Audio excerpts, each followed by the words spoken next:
Hey everybody, welcome to Gregsbeerreviews. Let's go see what's in the fridge today.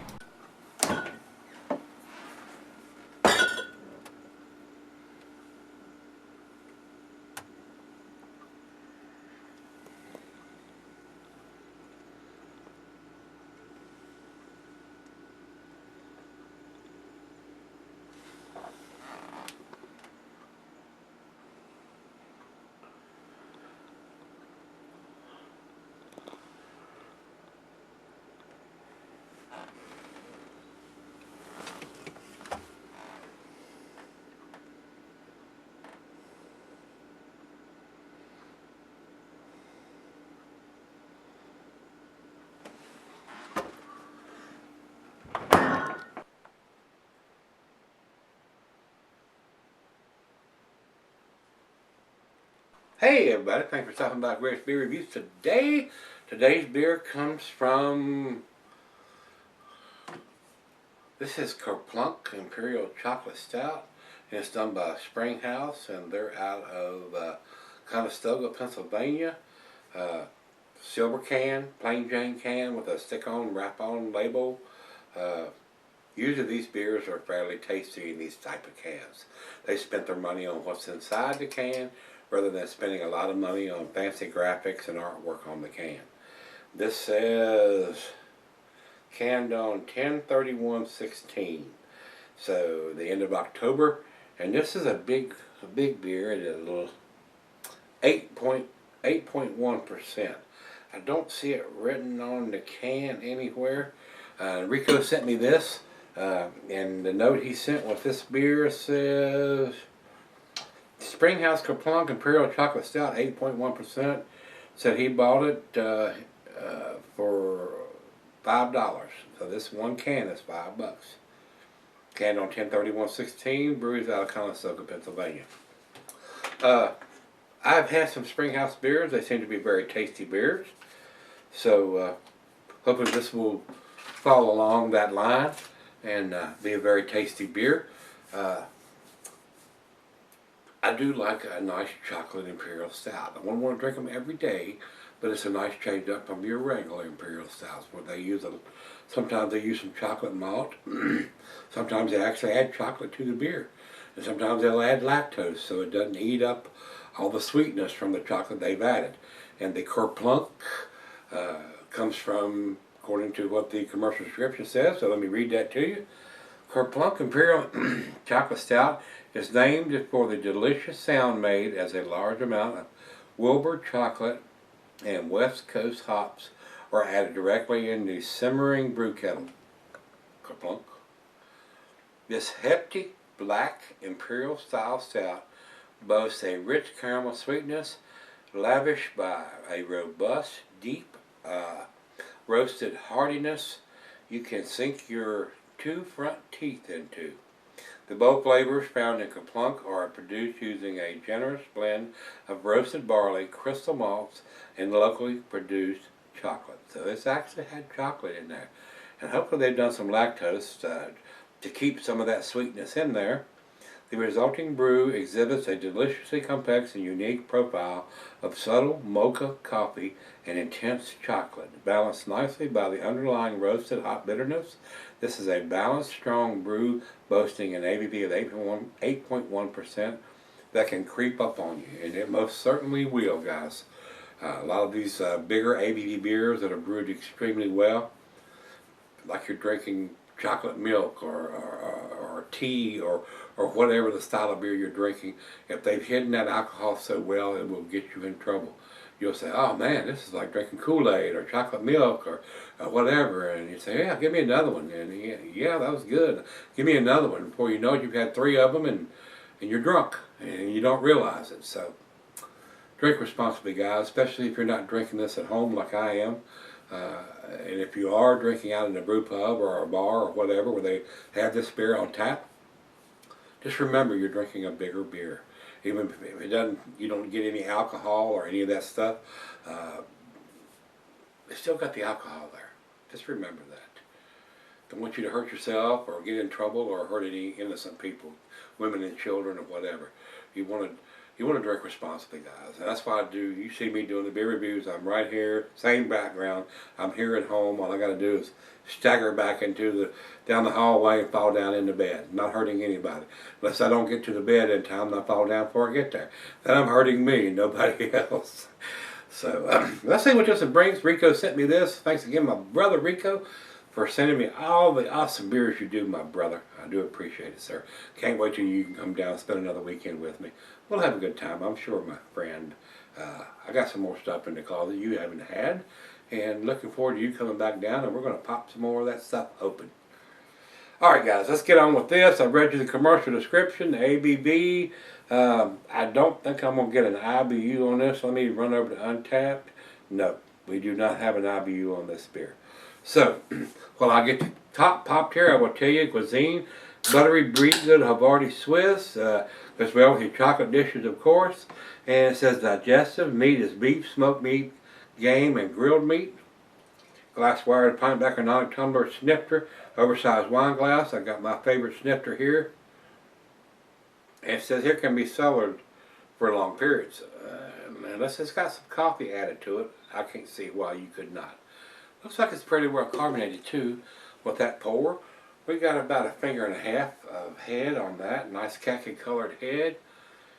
I don't know how long it's going to stick around. We'll go over to the light. I see none. It's pitch black, guys. So, good looking beer. It really is. Nice creaminess on the head on the side here. A little bit bigger bubbles, but a lot of it is fairly creamy on top. And looks like it's dissipating pretty quickly. So, let's get a nose to it. Chocolate. I am getting chocolate right off the bat. It's got a little twang on it there, though. And a lot of these chocolate beers will have that twang. As you can see, it's basically dissipated, just barely covering the top of the beer now. And I have read that that's what happens. You pour it, it'll get a big head, and then 2 minutes later, it's gone. So, big chocolate notes. I'm getting a big chocolate notes on the nose. Roasted malt. Maybe a hint of some dark fruit. Now it's just barely, I mean, I can see the beer down in it. It has dissipated that quick. And I had read that it does that. So, let's give it a taste. Cheers, everybody. Cheers, Rico.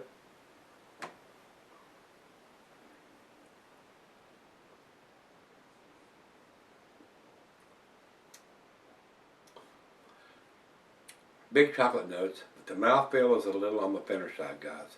And it does have that little bit of twang on the back end of it.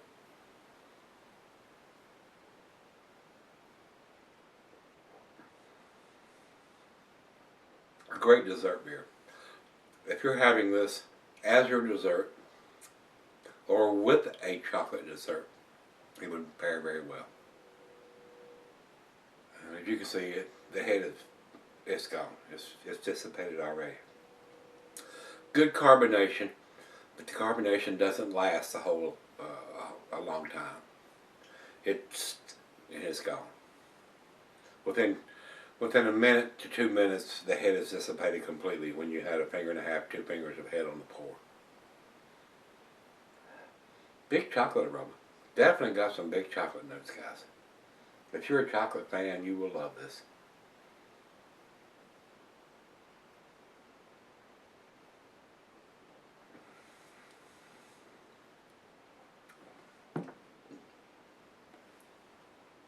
Alcohol is very well hidden. Might be some slight hint of some dark fruit in there. But the chocolate's in the front seat, guys. It's taking up the whole front seat. Big chocolate notes. They've added chocolate to this beer. But with the yeast eating that fermentable chocolate up, a lot of times it leaves a dry taste on the back end, which this has. So I don't think they've used any lactose in the brewing of this beer. Still very tasty. And if I pour the rest of it in there, down the middle, It reinforces that head just a little, but nothing like it was when I poured it in there. And if you pour this in a chilled glass, you're going to get a monster head, I'm pretty sure.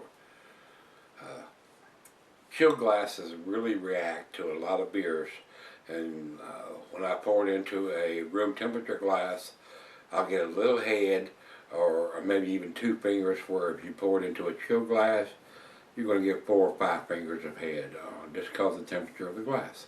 It makes a difference. And the style of glass you pour it in will make a difference.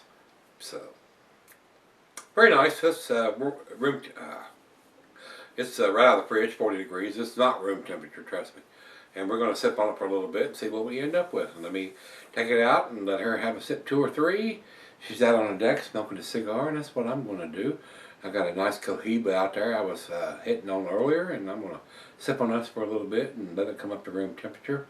And because it's about 60 degrees outside here in February. Today is the 6th final beer of the evening for me. So we're going to sip on it for a little bit and see where it ends up. I'll be right back. Alright guys, I'm back. Got just a little left here. Big chocolate notes on this beer. Big, big, big chocolate notes. Chocolate's taking up the whole front seat on this one, guys. Big chocolate notes. They've added chocolate to the beer. It's a little on the dry side on the back end. They probably should have used a little lactose in this beer to get a nice sweetness balance to the beer. But it's still a very tasty beer. A great final beer of the evening for me. Still has that twang to it though. Now, I think the lactose would have calmed that down just a little bit. Just my opinion. I'm not a professional brewer. I'm just a little home brewer. Very nice chocolate notes on this beer. A great dessert beer, if you will. Goes well after dinner for your dessert, or with some kind of chocolate cake, pie, whatever. A nice pairing for a chocolate dish for this beer. Final chug.